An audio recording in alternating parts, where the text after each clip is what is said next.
भाग 10। बड़े दिनों की छुट्टी में अब देर नहीं है।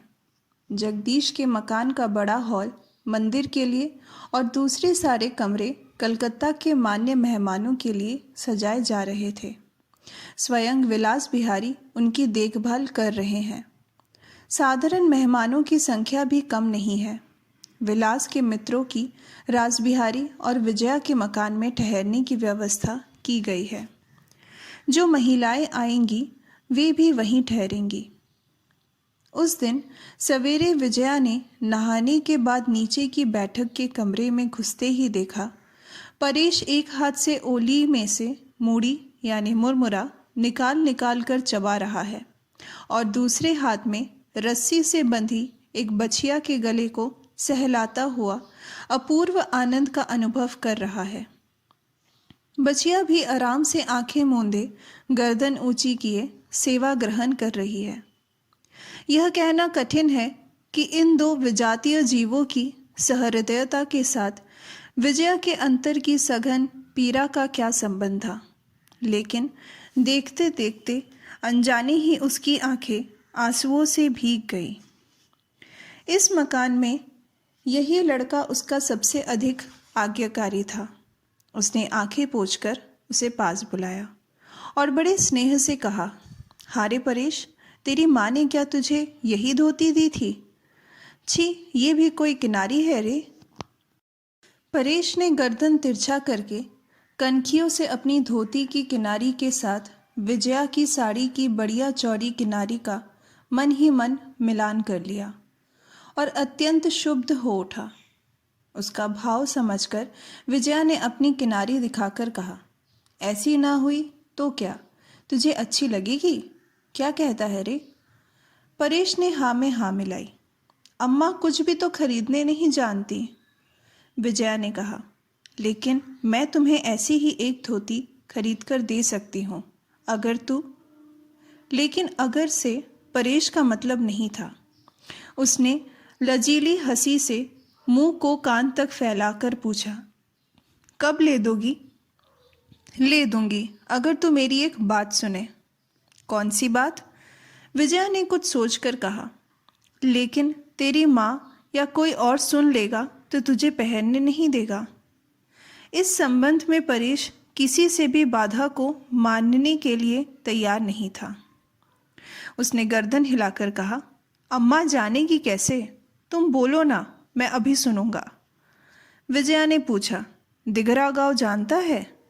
परेश हाथ उठाकर बोला, दिघरा तो वो रहा, वहां तो मैं कोशे की तितलियां खोजने कई बार गया हूं।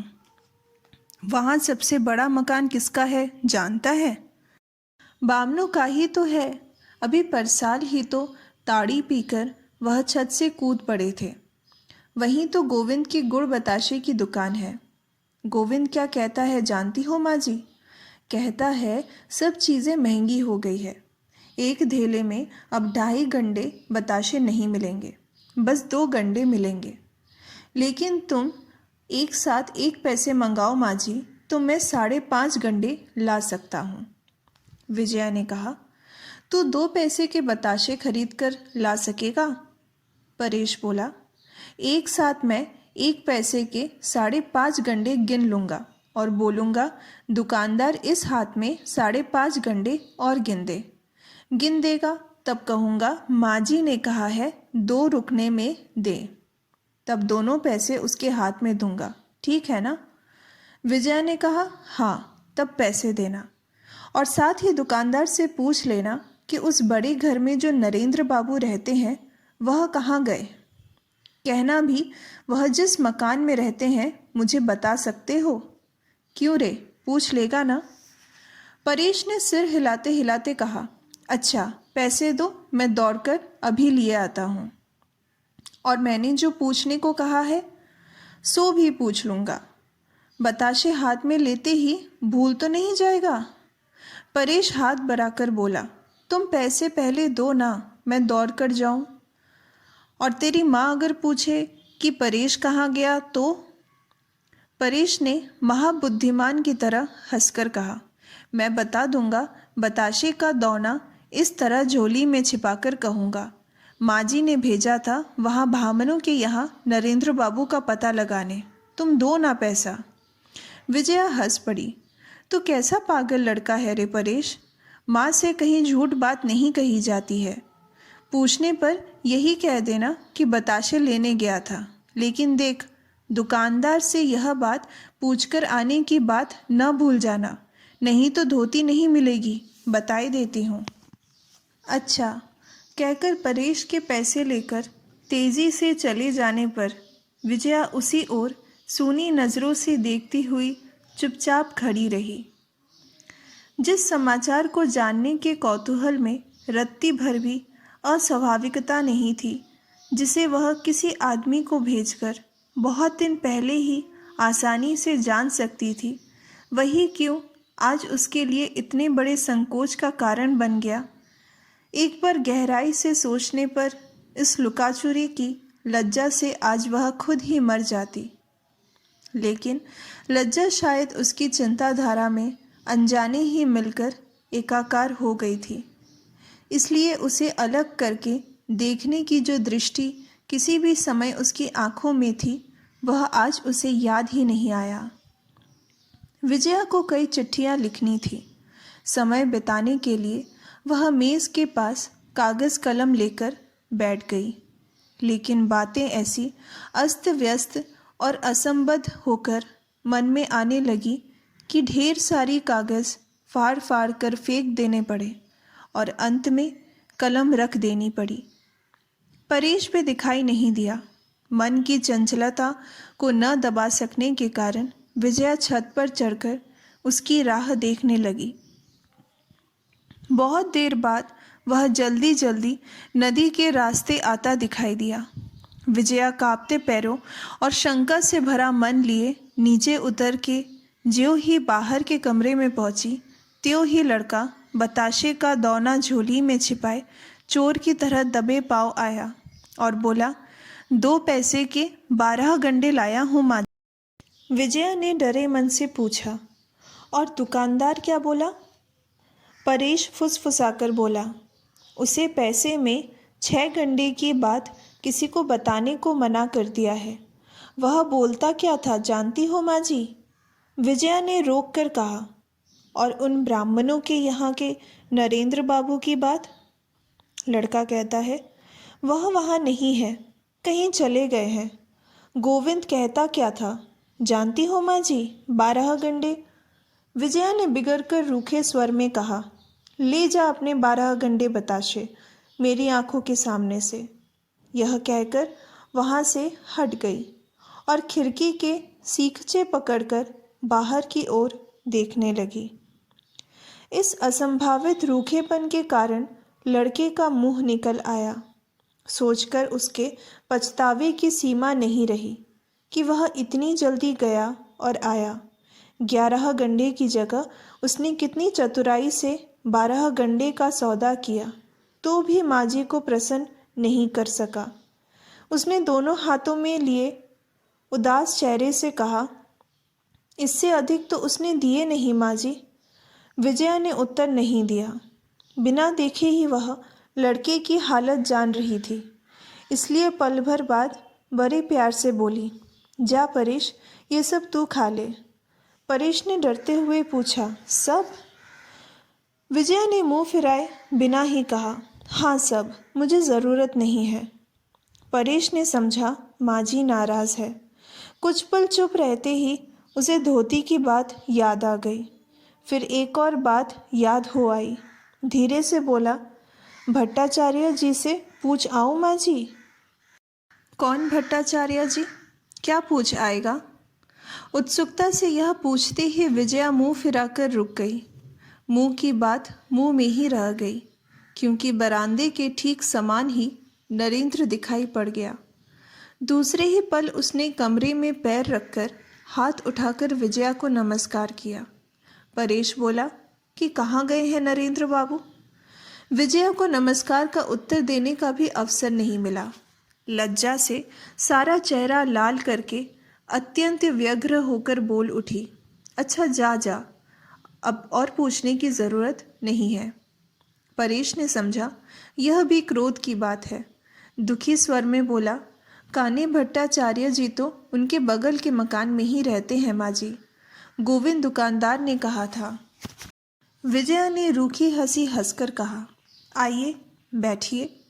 फिर परेश की ओर देखकर कहा, तू अब जा न परेश, जरा सी तो बात है, किसी और दिन पूछाना, इस समय जा। परेश के चले जाने पर नरेंद्र ने पूछा, आप नरेंद्र बाबू का समाचार जानना चाहती हैं? वह कहाँ है, यही ना? अगर स्वीकार न कर पाती तो विजया बच जाती, लेकिन उसे झूठ बोलने की आदत नहीं थी। किसी प्रकार मन की लज्जा दबाकर बोली, हाँ, सो किसी और दिन जानने से भी चल जाएगा।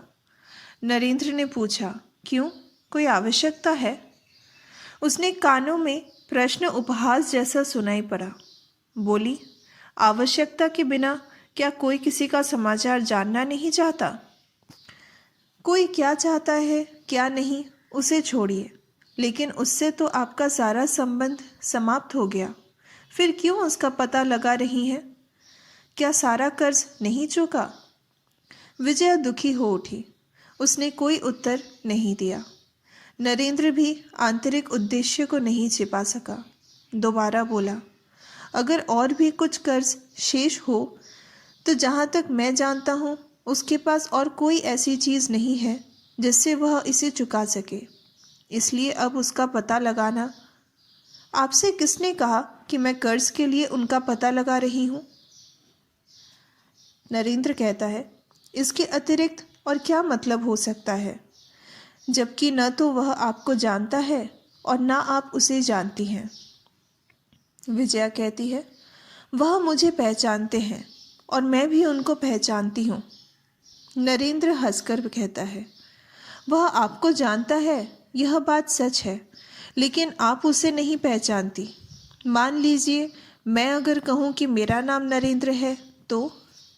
विजया ने गर्दन हिलाकर कहा, तो मैं विश्वास कर सकती हूँ और कहती हूँ कि यह बात बहुत दिन पहले ही आपको बता देनी चाहिए थी।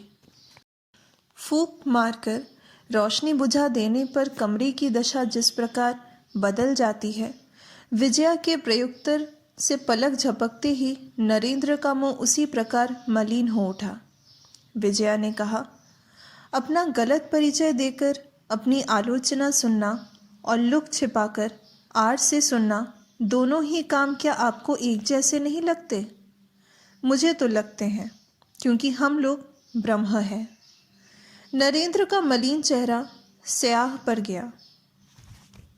थोड़ी देर मौन रहकर बोला, आपके साथ अनेक प्रकार की आलोचनाओं के साथ मेरी भी आलोचना अवश्य हुई थी, लेकिन उसमें मेरा कोई बुरा अभिप्राय नहीं था। मैंने सोचा था कि अंतिम दिन परिचय दे दूंगा, लेकिन दे नहीं सका। इससे आपकी कोई हानि हुई है क्या? पहले ही यह प्रश्न पूछ बैठने पर विजया के लिए उत्तर देना कठिन होता, लेकिन जो आलोचना एक बार शुरू हो जाती है वह अपनी झोंक में स्वयं ही कठिनाई को पार कर जाती है। विजया ने सहज ही उत्तर दिया, हानि तो कितने ही प्रकार की हो सकती है, लेकिन यदि हुई भी हो तो हो गई। अब आप उसका उपाय कर नहीं पाएंगे, इसलिए इस बात को जाने दीजिए। लेकिन यदि आपके अपने संबंध में कोई बात जानना चाहूँ तो क्या? नाराज होऊंगा? नहीं, कहते ही शांत और निर्मल हंसी से उसका सारा चेहरा चमक उठा। इतने दिन इतनी बातचीत होने पर भी इस व्यक्ति का जो परिचय विजया ने नहीं पाया, यह एक पल की हंसी ही वह परिचय दे गई। लगा जैसे उसका समस्त आंतरिक और ब्रह्म स्वरूप स्फटिक के समान स्वच्छ है। जिस व्यक्ति ने सब कुछ ही छीन लिया है, उसके सामने भी उसका नहीं नहीं से है, और ठीक इसीलिए लगता है कि वह उसकी ओर आंख उठाकर और प्रश्न नहीं कर सकती। उसने गर्दन नीची करके पूछा, इस समय आप कहाँ रहते हैं? नरेंद्र बोला, दूर के रिश्ते की एक बुआ अभी भी जीवित है, उन्हीं के मकान में रहता हूँ। आपके संबंध में जो सामाजिक झगड़ा झंझट है, क्या उसे गांव के लोग नहीं जानते? जानते क्यों नहीं है? तब नरेंद्र थोड़ा सा सोचकर बोला, मैं जिस कमरे में रहता हूँ उसे ठीक तौर पर मकान के अंदर नहीं कहा जा सकता, और शायद मेरी स्थिति जानकर कुछ दिनों के लिए उनके लड़के को भी कोई आपत्ति नहीं होगी, लेकिन अधिक दिन ठहरकर उन्हें परेशान करने में काम नहीं चलेगा। खैर, आप यह बताइए कि आप मेरा पता क्यों लगा रही थी? पिताजी का और भी कुछ कर्ज निकल आया है, यही ना? उत्तर देने के लिए विजया ने उसकी ओर देखा, लेकिन हाँ या ना एक भी शब्द उसके गले से नहीं निकला। नरेंद्र ने कहा, पिता का कर्ज कौन नहीं चुकाना चाहता, लेकिन विश्वास कीजिए, अपने या पराये नाम से मेरे पास ऐसा कुछ भी नहीं है जिसे बेच सकूं। केवल एक माइक्रोस्कोप है, उसे बेचने पर ही बर्मा जाने का खर्च जुटा सकूंगा। बुआ की आर्थिक स्थिति भी अच्छी नहीं है, यहाँ तक कि वहाँ खाना पीना सह। कहते कहते वह एकदम रुक गया। विजया की आंखों में आंसू आ गए। उसने मुंह फिरा लिया। नरेंद्र बोला, अगर दया करे तो मैं पिताजी का बाकी कर्ज अपने नाम लिखकर दे सकता हूँ।